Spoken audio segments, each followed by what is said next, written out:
एक कहानी सुनाने जा रही हूँ। आशा करती हूँ मेरी कहानी आपका ध्यान आकर्षित कर पाए। बहुत पुरानी बात है।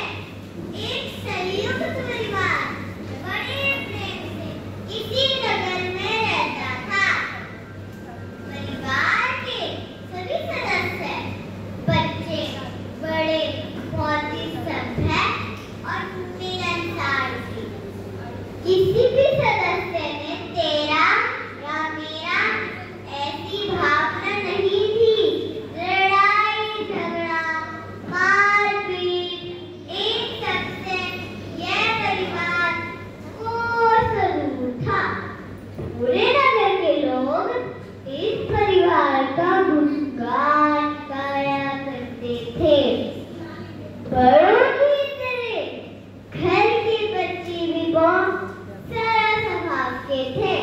शैतानी से इसका कोई लेना देना ही नहीं था। परिवार ने छोटे बेटे की शादी बड़ी धूमधाम से करवा दी। उसकी पत्नी एकल परिवार से थी। उसे संयुक्त परिवार का रहन सहन समझ नहीं आ रहा था। उसे यह अच्छा नहीं लगता कि कोई किसी भी बच्चे को कुछ भी कह देता था। वो मन ही मन सोचता, नहीं, मैं अपने बच्चे के साथ ऐसा नहीं होने दूंगी। कुछ समय बाद उसका एक बेटा हुआ। उसने उसका नाम विजय रखा।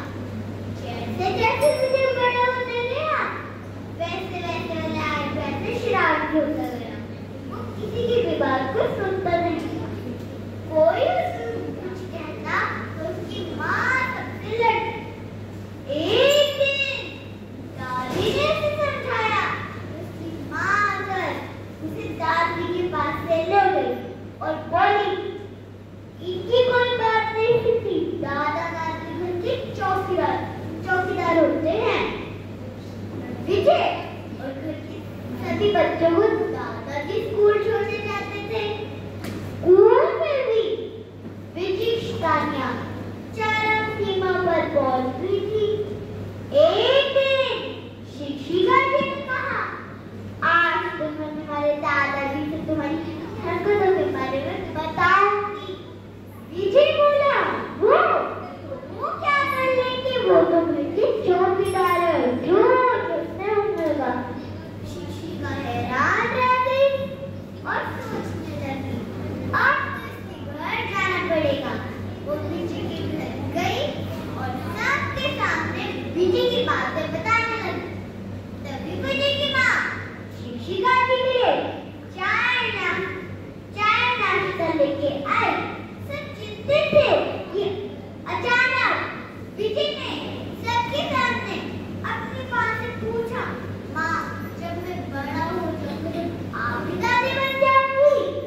विजय की माँ ने बड़े प्यार से बिठाया और बोली, हाँ, मैं भी दादी बन जाऊंगी। विजय बोला, इसका मतलब आप और पापा भी घर के चौकीदार होंगे। विजय की माँ का सर से झुक गया और वो बहुत दुखी हो गई।